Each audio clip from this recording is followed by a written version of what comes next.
할렐루야. 아침 묵상 시작합니다. 나는 전능하신 아버지 하나님, 천지의 창조주를 믿습니다.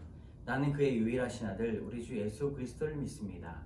그는 성령으로 잉태되어 동정녀 마리아에게 선하시고 본디오 빌라도에게 고난을 받아 십자가에 못 박혀 죽으시고 장사된 지 사흘 만에 죽은 자 가운데서 다시 살아나셨으며 하늘에 오르시어 전능하신 아버지 하나님 우편에 앉아 계시다가 거기로부터 살아있는 자와 죽은 자를 심판하러 오십니다.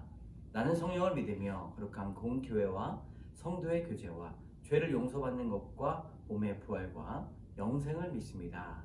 아멘.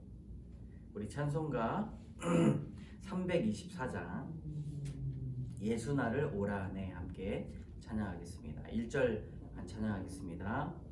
예수 나를 오라 하네 예수 나를 오라 하네 어디든지 주를 따라 주와 같이 가려네 주의 인도하심 따라 주의 인도하심 따라 어디든지 주를 따라 주와 같이 가려네.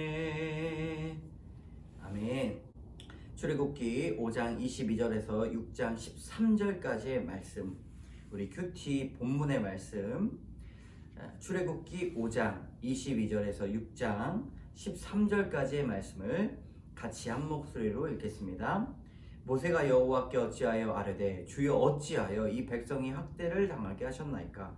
어찌하여 나를 보내셨나이까? 내가 바로에게 들어가서 주의 이름을 말한 후로부터 그가 이 백성을 더 학대하며 주께서도 주의 백성을 구원하지 아니하시나이다. 여호와께서 모세에게 이르시되 이제 내가 바로에게 하는 일을 네가 보리라. 강한 손으로 말미암아 바로가 그들을 보내리라. 강한 손으로 말미암아 바로가 그들을 그 땅에서 쫓아내리라. 하나님이 모세에게 말씀하여 이르시되 나는 여호와이니라. 내가 아브라함과 이삭과 야곱에게 전능의 하나님으로 나타났으나 나의 이름을 여호와로는 그들에게 알리지 아니하였고 가나안 땅 곧 그들이 거류하는 땅을 그들에게 주기로 그들과 언약하였더니 이제 애굽 사람이 종으로 삼은 이스라엘 자손의 신음소리를 내가 듣고 나의 언약을 기억하노라. 그러므로 이스라엘 자손에게 말하기를 나는 여호와라. 내가 애굽 사람의 무거운 짐 밑에서 너희를 빼내며 그들의 노역에서 너희를 건지며 편팔과 여러 큰 심판들로서 너희를 속량하여 너희를 내 백성으로 삼고 나는 너희의 하나님이 되리니 나는 애굽 사람의 무거운 짐 밑에서 너희를 빼낸 너희의 하나님 여호와인 줄 내가 알지라. 내가 아브라함과 이삭과 야곱에게 주기로 맹세한 땅으로 너희를 인도하고 그 땅을 너희에게 주어 기업을 삼게 하리라. 나는 여호와라 하셨다 하라. 모세가 이와 같이 이스라엘 자손에게 전하나 그들이 마음의 상함과 가혹한 노역으로 말미암아 모세의 말을 듣지 아니하였더니 여호와께서 모세에게 말씀하여 이르시되 들어가서 애굽 왕 바로에게 말하여 이스라엘 자손을 그 땅에게 내보내게 하라. 모세가 여호와 앞에 아뢰어 이르되 이스라엘 자손도 내 말을 듣지 아니하였거든 바로가 어찌 들으리까? 나는 입이 둔한 자이니이다. 여호와께서 모세와 아론에게 말씀하사 그들로 이스라엘 자손과 애굽 왕 바로에게 명령을 전하고 이스라엘 자손을 애굽 땅에서 인도하여 내게 하시리라. 아멘. 오늘 이 본문의 말씀을 읽어보면 이 요약을 할 수가 있습니다. 모세가 바로를 만나고 와서 바로가 더욱더 큰 노역짐을 지게 하는 것을 보고 어찌하여 이 백성들을 학대당하게 하셨나이까? 어찌하여 나를 보내셨나이까? 하면서 원망합니다. 그렇게 하소연하죠. 그때 하나님께서 나는 여호와이니라. 나는 큰 강하다라고 말을 하면서 이제 내가 바로에게서 그 강한 손으로 너희를 이끄는 것을 보아라. 언약을 지키는 걸 보아라 라고 이야기를 합니다. 그리고 하나님께서 이스라엘 자손도 내 말을 듣지 않는데 바로가 어찌 들으리까? 라고 이제 모세가 그렇게 이야기를 합니다. 오늘 우리에게 주시는 이 말씀, 우리 첫 번째 어찌하여이죠. 어찌하여라고 외칩니다. 우리가 고난이 찾아오면 하나님 어찌하여 나에게 이런 고난 주십니까? 어찌하여 내가 이곳에 있습니까? 라고 이렇게 불평하고 불만합니다. 하나님은 왜 가만히 계시는가? 하나님께서 우리의 불신앙을 드러내시기 위한 것입니다. 우리한테 찾아오는 어떤 인생의 사건들, 가족들, 직장의 사건들, 우리 내면에 있는 사건들, 우리는 고통받으면 어찌하여 라고 먼저 답을 내리죠. 내가 피해받고 내가 고난받는 게 싫기 때문입니다. 그러나 하나님은 그 사건을 통해서 우리의 신앙 없음, 하나님을 믿지 못한 것을 드러내십니다.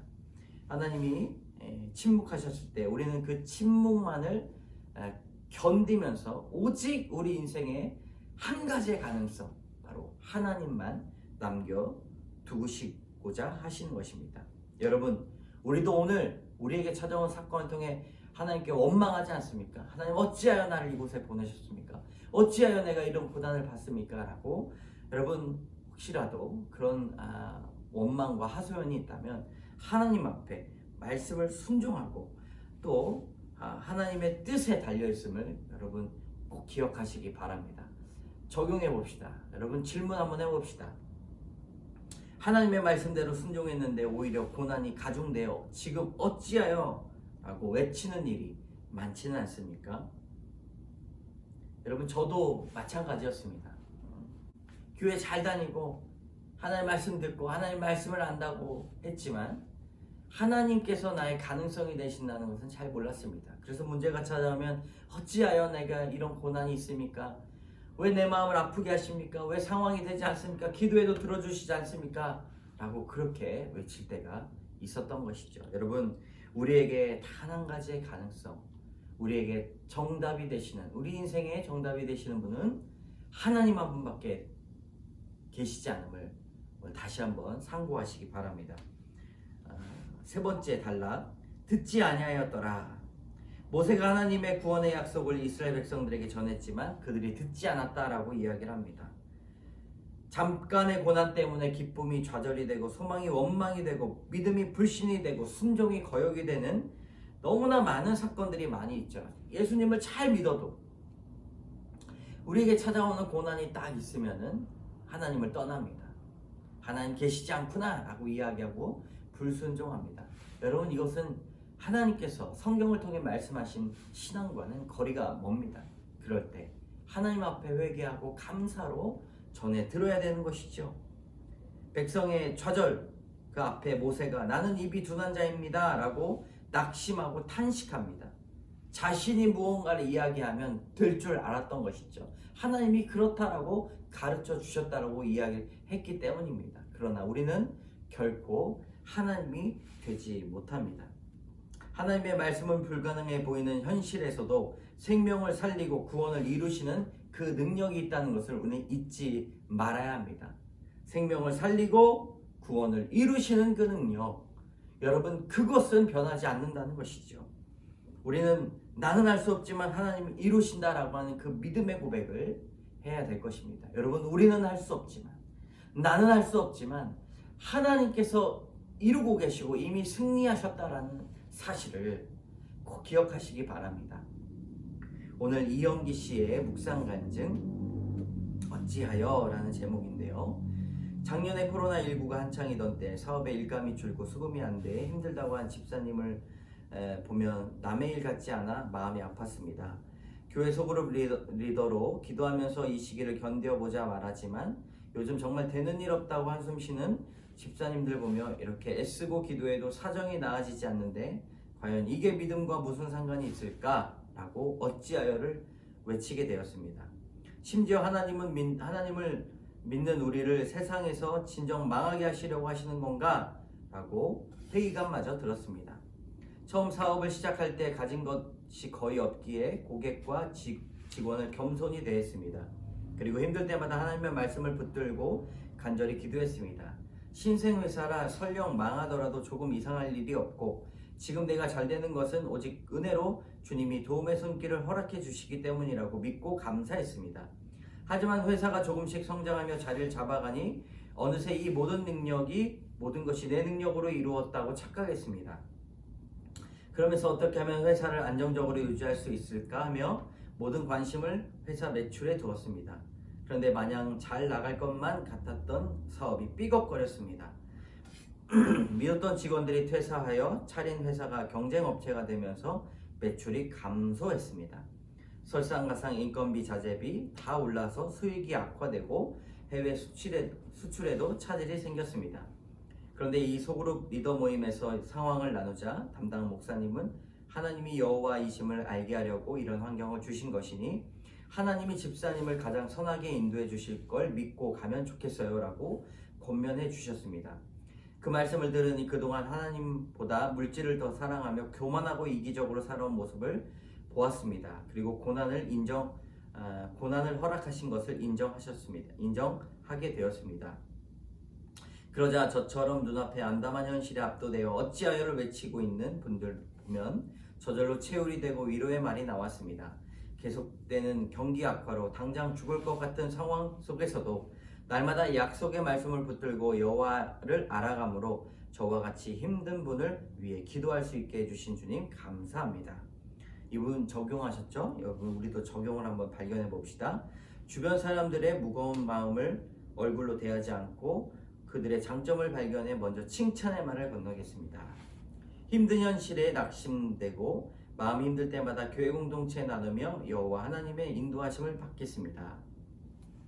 저도 하나님의 말씀을 적용하고 오늘 하루 동안 하나님께서 주신 그 베풀어 주신 은혜를 한번 적어보고 그 은혜를 주신 것에 연결하는 우리 집사님들, 권사님들 또 우리 교회를 나오시건 나오지 않건 그분들을 생각하며 중보기도 하고 감사하다는 말씀을 전할 수 있으면 저도 한번 전해보도록 하겠습니다.